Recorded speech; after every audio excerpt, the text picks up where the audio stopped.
Hello friends, welcome to my YouTube channel. आप सबका स्वागत है मेरे इस यूट्यूब चैनल पर। आज की इस वीडियो में हम जूनियर जुडिशियल असिस्टेंट DSSP के जो एग्ज़ाम 30 मार्च को हुआ उसमें कौन से क्वेश्चन पूछे गए, कैसा एग्ज़ाम रहा, किस सेक्शन से किस टाइप के क्वेश्चन आए, ये सब चीज़ें आज हम डिस्कस करने वाले हैं। तो चलिए हम स्टार्ट करते हैं हमारी एग्ज़ाम एनालिसिस।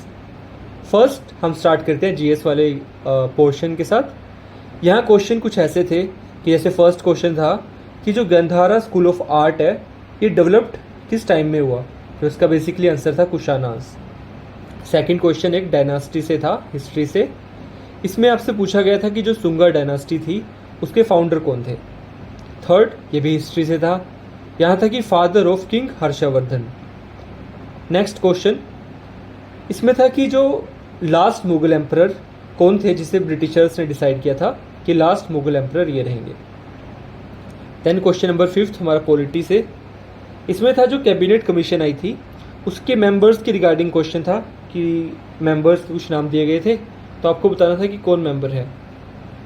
नेक्स्ट हमारा हिस्ट्री से क्वेश्चन आर्कियोलॉजिकल साइट थी तो इसके बारे में था रिगार्डिंग आदि चनलूर। ये नेक्स्ट चलते हैं हम क्वेश्चन नंबर 7 पे। ये एक स्कीम के ऊपर था, आपको फुल फॉर्म बतानी थी PLI की क्या फुल फॉर्म होती है। देन क्वेश्चन नंबर 8 सेंसस पे था 2011 के, पॉवर्टी के ऊपर था बेसिकली, तो ये क्वेश्चन यहाँ से था। देन क्वेश्चन नंबर 9 GDP के ऊपर था कि नेट प्रोडक्शन के बारे में कुछ क्वेश्चन था GDP के से रिलेटेड, तो आपको बताना था कि कौन सा कॉन्सेप्ट ये चीज़ बताता है। अच्छा, इसमें क्या है कि ना हिस्ट्री से काफ़ी क्वेश्चन आए थे और साथ ही साथ इकोनॉमिक्स से भी काफ़ी क्वेश्चन देखे गए हैं। Coming back to topic, question number 10 था फिलिप्स कर्व के बारे में, तो आपसे पूछा गया था बेसिकली कि इस कर्व के बारे में आपसे पूछा गया था। Then question number 11 consumption factors से था, ऐसा कुछ क्वेश्चन आया था। अब हम शिफ्ट करते हैं हम इंग्लिश वाले पार्ट पे। तो फर्स्ट हम डिस्कस करते हैं स्पेलिंग्स। अभी स्पेलिंग कुछ ऐसे हैं जो डायरेक्ट क्वेश्चन में जो पूछे गए थे और कौन कौन सी उनमें ऑप्शंस भी होती है ना, तो ऑप्शंस भी ये सब मेंशन्ड है। जैसे कि स्पेलिंग थे distillation, onomatopoeia, encyclopaedia, convener, cognizance, pronunciation, acquaintance and optician. तो ये क्या है, ऑप्शंस भी जो आई थी वो भी हैं और क्वेश्चंस भी हैं। Then idioms.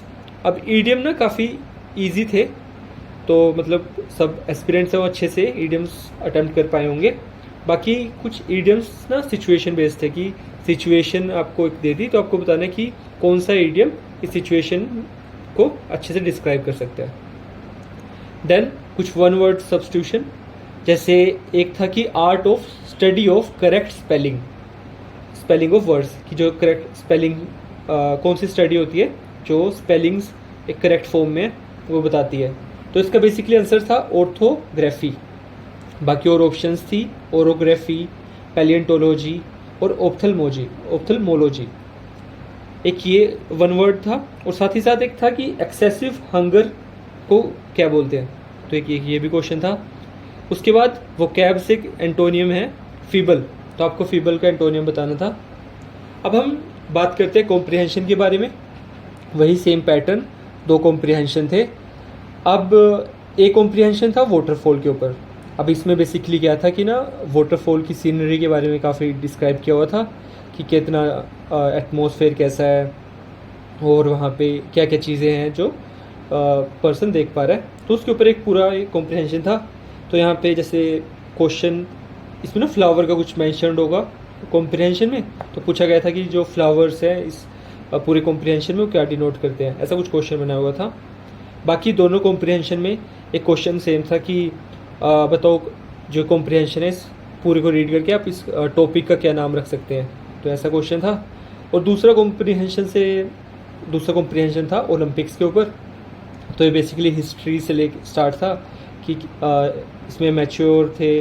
उसके बाद 1970s के बाद प्रोफेशनल के बारे में इसमें मेंशन था। उसके बाद एक क्वेश्चन था कि फर्स्ट विनर कौन था, ऐसा कुछ क्वेश्चन यहाँ से भी आया हुआ था। बाकी PQRS के बारे में अगर बात करें तो ईजी टू मॉडरेट है, कुछ PQRS तो काफ़ी ईजी थे और 1-2 PQRS ऐसे भी थे जो काफ़ी टाइम टेकिंग थे और जिसको मॉडरेट लेवल का हम बोल सकते हैं। बाकी ये बात रही इंग्लिश की।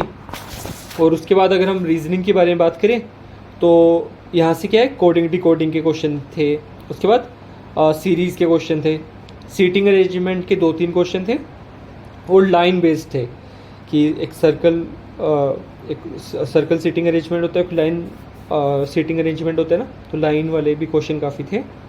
उसके बाद ब्लड रिलेशन के क्वेश्चन थे, देन डायरेक्शन वाले क्वेश्चन भी थे और साथ ही साथ बोर्ड मास के भी क्वेश्चन आए हुए थे। तो बेसिकली एक जो आज कुछ क्वेश्चंस हैं उसके बारे में एक वीडियो थी कि कौन कौन से क्वेश्चन थे, किस किस पार्ट से क्वेश्चन थे। तो ओवरऑल क्या है, हिस्ट्री से काफ़ी क्वेश्चन देखे गए हैं, साथ ही साथ इकोनॉमिक्स से। बाकी बात करें अगर इंग्लिश की तो पैटर्न ऑलमोस्ट जो अभी तक आ रहा है वही सेम था इंग्लिश में। So this was analysis of 30 मार्च के एग्ज़ाम की। So that's all from my side. अगर आपको कंटेंट अच्छा लगे प्लीज़ टू सब्सक्राइब, एंड जिसका भी एग्ज़ाम अब 31 को है, prepare well for exam and best wishes from my side. So that's all, prepare well for exam. Thank you.